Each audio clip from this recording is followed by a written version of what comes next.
Good evening, everybody. Broadcasting live from the beautiful studios of WICR Iona College Radio and streaming live via Stellato Radio on Instagram and WICR YouTube Live.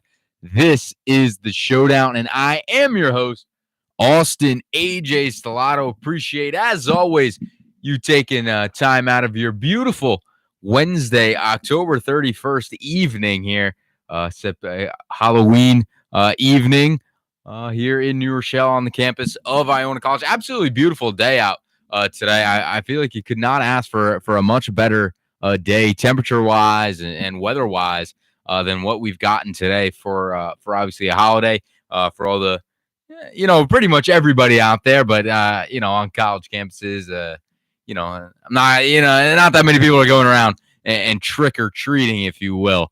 But to everybody back home, you got little kids, I imagine it is most definitely a nice night for all that jazz. We sit here today, and I kind of predicted it last week that by the time I got back onto the show, that there would be no baseball left, that the baseball season would be over, and that has that is the case here in 2018 on October 31st. The Boston Red Sox are World Series champions. As much as the Yankee fan in me does not like that, and I don't, you got to give credit where credit is due. Boston was the best team in the entire major league, in the entire MLB, the entire season. Let's not forget, this is a team that opened up the season going 17-2 over their first 19 games, or something remarkable like that. 17-3 over the first 20. And they really never looked back. I mean, there was that series in the middle to the end of May where they were going back and forth at it with the Yankees. But once the All-Star break hit, and really it was what separated themselves in the division was that 4-game series in Boston. But I mean, they were a dominant team, and they were a very consistent team. And I think that's what really contributed to their success, is that their starting pitching was very consistent. Their bullpen, though, not some of the best names, for the most part, were consistent. But if you look at this team over the course of the year, the bullpen did not matter that much because of how much runs that they scored. I mean, this was a very good team. They finished the season, I believe, 119 wins. I believe that's second behind, second behind the 2006 Mariners. And oh wow, nice little friend of the show, Eddie Mafia, popping out from outside. But obviously the Yankees in 1998 with 125 wins. So definitely up there in terms of baseball history and how great this team is. I mean, you could argue that this is, the second or third best, baseball team of all time. And you could be right if you frame your argument well enough. But nevertheless, a baseball season is over. Obviously, a lot of off-season stuff has already begun. Where's Harper going to go? Where's Machado going to go? What's Kershaw going to do? The Mets just got a new general manager. So a lot going on right now in terms of the off-season and the hot stove. As those developments continue to develop, of course, I will always bring you my thoughts, opinions, and stuff of that nature as they happen. Quickly on the Yankees front, they do re-sign Brett Gardner to a 1-year deal. Just found out about that this afternoon. And quick reaction is, you like to bring back Gardner. I don't think he would have really played. I couldn't picture him playing anywhere else. And it's always good to have some outfield insurance. Obviously, Gardner did not have that great of a year. But if the Yankees still see some value in him, then it's a good deal, in my opinion. So that's about it for the baseball. Red Sox World Series champions. I believe the parade was today. Football had a really good week. We'll talk about it in a little bit, the week I had, but it was, in fact, a very successful week in terms of my picks. I was undoubtedly very, very happy about that. So obviously I'll break it all down for you and make my picks for week 9 later in the show. Another thing that came out is the what's it called? The college football rankings, the official rankings, the first official rankings from the committee coming out last night. I believe they were given out via ESPN. And not too many surprises.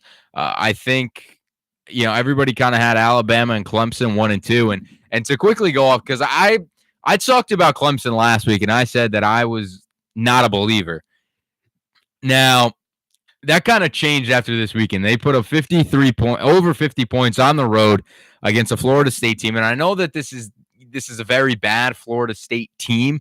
But watching Clemson play, even for just the first half, I am in on the Clemson. I'm in on Clemson after I hadn't been a week ago.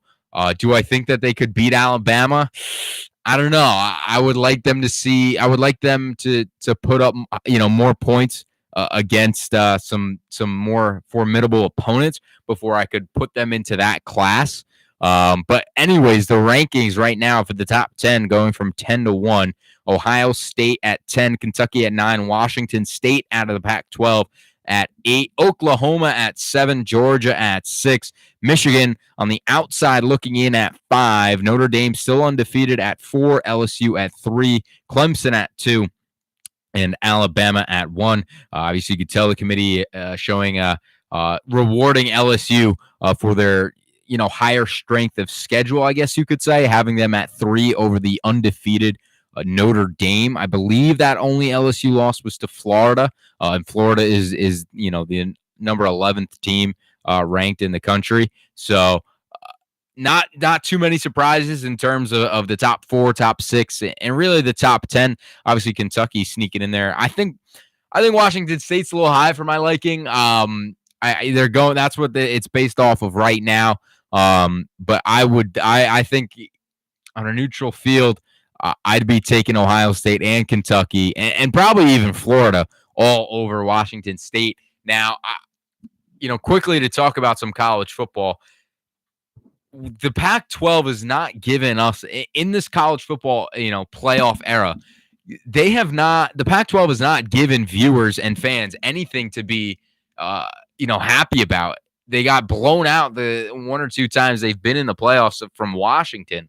So Washington State ranked at 8th. So I do think it's a little bit high in my opinion. But we'll see how that all works out. So big game this week, and obviously the biggest game of this week. And again, as you get past the middle of October, and now we're entering November, this is where college football becomes really exciting. We just got the first committee rankings, and now it's go time really. From Michigan's perspective, they're playing Penn State. They still got Ohio State left in their schedule, Alabama, LSU. Huge game this Saturday, which has massive implications for the rankings because, if Alabama were to lose a close game, and remember, Alabama's on the road. Alabama is on the road this Saturday night. If they were to lose, everything could really be shaken up.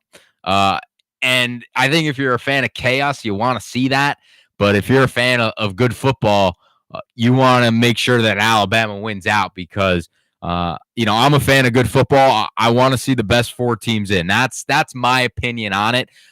I can talk about expansion at another time, but for right now, if the criterion is the best 4 teams, then as of right now, you got to have Alabama in there. And I think it's Alabama, a little down is Clemson, and then I think it's everybody else. I really think that Alabama is in a class of their own, especially offensively. So this is what makes it exciting because as we get deeper and deeper, the games mean so much more on a week in and week out basis. And just all these potential matchups, you got to talk about conference championships. But as of right now, 8 games in, I don't think there's any question that Alabama is the best team in the entire country. So that's my little college football take. Maybe I'll talk about a little bit more about it later in the show. But as we sit here, October 31st, we are less less than 1 week away till the 2018 midterm elections. And I mean, it's been a long process. I was talking with one of my professors today, a political science professor, that we only have 2 classes of her class left before Tuesday, because we have her on Monday. And I was like, I remember being in this class, because I actually have it for 2 classes. One class appropriately named Political Parties, Campaigns, and Elections. The other one is State and Local Government. That I remember sitting on like the first day of classes, like, wow, like the because she would, open the conversation on the first day, open the lecture with talking about the November 6th and the midterm elections. And I was like, wow, like that's so far away. And then it's, you get here, it's October 31st, Halloween. It's so close. I mean, it's next week, and all the analysis, everything that's gone on, even just over the past 2 months. I mean, we could talk about the past, not even week. We could talk about the last 5 days. So much has gone on, and it's all going to be decided, or at least we hope it's all going to be decided by the end of Tuesday night. I've been flirting with how I want to really go about this, and my sort of predictions or thoughts, because I'm not really 100% sure. As we get some more fans here in the back, Kate Pierce, along with Eddie Mafia, fellow e-board members here for WICR. Appreciate them showing some love. It's always good to see that. But from a national scale, it's very interesting, because you have the House of Representatives, that from most of the polling, it seems as if the Democrats will take control. But the thing is that a lot of these races, in my opinion, are going to be so close that if it just sways one way or another by a couple thousand votes, then the Republicans could still keep control of the House. I don't think that will happen. And if I had to bet money, I would bet that the Democrats do take at least a slight majority. We're hearing all these terms of wave this, wave that, blue wave, red wave, undertow. I do think that the Democrats will gain control, but I am not yet sold on this being a wave such as 2010, where we saw Republicans gain upwards of 60 seats. Again, the Democrats need a net gain of 23 just to gain control. That would put them at 218. Right? I believe it's 218. It might be 219, whatever. That I think I don't think they're going to be upwards of 200 and say like 45, 250 reps on the Democratic side. I mean, it very well could be that. The average right now on 538, which if I'm doing anything election wise, if I want to look at forecasts, 538 is usually the site I look to. I really like their site. I really like what they put into it. And they're talking now, they think their average gain of Democratic seats is plus 39. So I believe that would put the House at 234 Dems and 201 Republicans.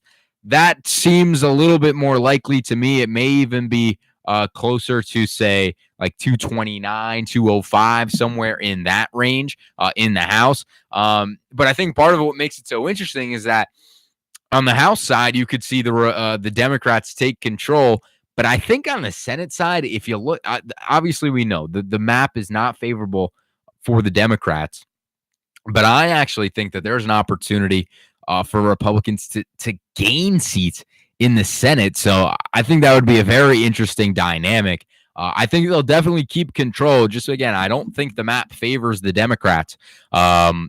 But I think they may have an opportunity to pick up 1 or 2 seats, and that would put them at around 52, 53 seats in the United States Senate. So it should be very interesting. I think I'll talk a little bit more about it as we get closer to November 6th on Twitter and whatnot.